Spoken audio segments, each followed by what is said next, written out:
I'm curious, why a villain? Well, if you look, I write comedy for a living, and I write like Two Face. I have two sides. I have really family friendly stuff that I write, like the Herbie Fully Loaded Not and at the museum. those that are super family friendly.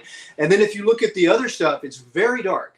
And it's not dark for dark's sake. It really does make me laugh a lot. Like we do Reno 911, and there's an episode where I accidentally, trying to save a cat, drop a cat into an air conditioning vent, and it goes whoosh, and it sprays up in my face. Like, so we had like an air mortar filled with fake blood and cat fur beneath me, ready to go. And there's a lot of humor where people get their arms and legs cut off. And I was exposed to that at a very early age. And I thought the Joker, it before I'd written any of that other dark stuff, something about tying people to a big giant birthday cake that was going to kill them, like, really fascinated me. Like, there was something about that I thought it was really funny, and it was also very suspenseful at the same time.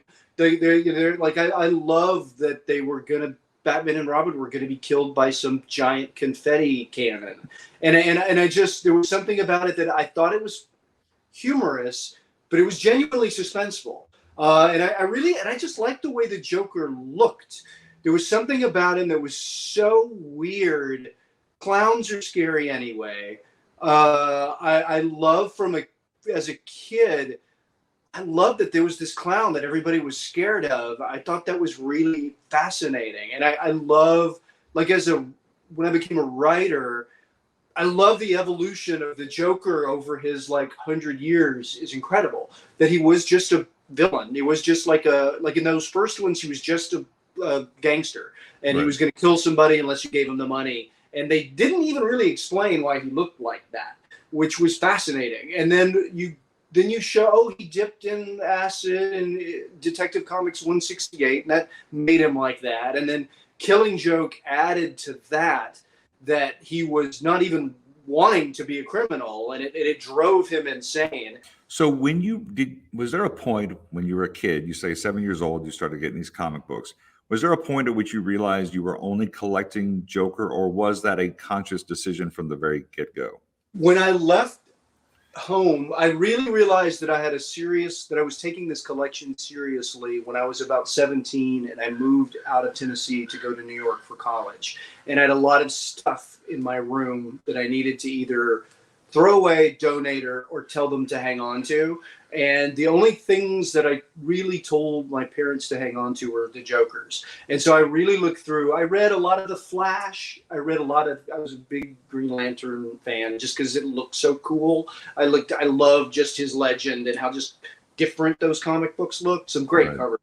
But the only ones that I took aside and said, okay, I think I'm going to hold on to these, were just the Jokers. And I had a box about that big of just Joker comics. So I think that's when I realized this is serious. And then I went to college and was in the state comedy group. So I didn't really have time I had no money. I barely had money for food. So I didn't collect anything for, 10 years. And then when I started to settle in again, that's when I got my stuff back from Tennessee and realized, oh, wow, this is impressive. And then I started to really take seriously collecting those comics. And it was also, those were some of the best covers on the stands, like in the 90s. It was just like the Joker, Brian Boland was doing it, like Bernie Wrightson was doing some really interesting stuff. And there was some really just great Joker stuff.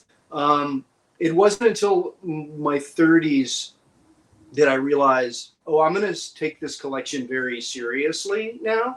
So I know you wrote about the fact that you made a vow that when you turned 50, that it was time to part with this, that you sort of gave yourself a cutoff. I'm fascinated by the fact that you just sort of said 50, that's it. Originally, I thought I was going to stop collecting at 65. And this was in my 30s. I thought 65, I'll retire, I'll sell them, and then I'll just be done. And then as I got older, and also when I had kids, I thought that's a little selfish, because I'll get rid of it and we'll have a little bit of money come in, and my kids will both be out of the house by then. And so it's like my wife and I are going to take a world cruise without the kids. It was just like that seemed a little like far off. And so I want my family and my kids to be able to enjoy the proceeds of it, especially since for their entire lives I've said, don't touch that. Wait, don't, no, don't, you can't touch that one. Here, you can read this one. You can't read these because they're in my house. I've got like a safe that had them all, like the really valuable ones were in a safe, but then the rest of them were on shelves and in drawers and in closets, and it was a ticking time bomb before my kids like got into it, and like that's Detective Comics 168, and then I become the worst father ever because I'm yelling at my kid for reading a comic book. Right. So I decided I cut 15 years off of it and said like, okay, 50. I'm gonna get at 50. I'm gonna get rid of them. And now I'm ready to get rid of them. It's a little scary. I'm a little frightened that I'm getting rid of them. It's weird. Just because I'm like trying to fight off starting to collect something else because I shouldn't. And I have all these like empty shelves and drawers in my house, and like my instinct is like, oh well, let's look at something else to start collecting, and I shouldn't, but I'm having withdrawal is what I'm doing. I'm having Joker withdrawal, and I have big holes on the walls too where Joker art used to be, and looking at them makes me anxious.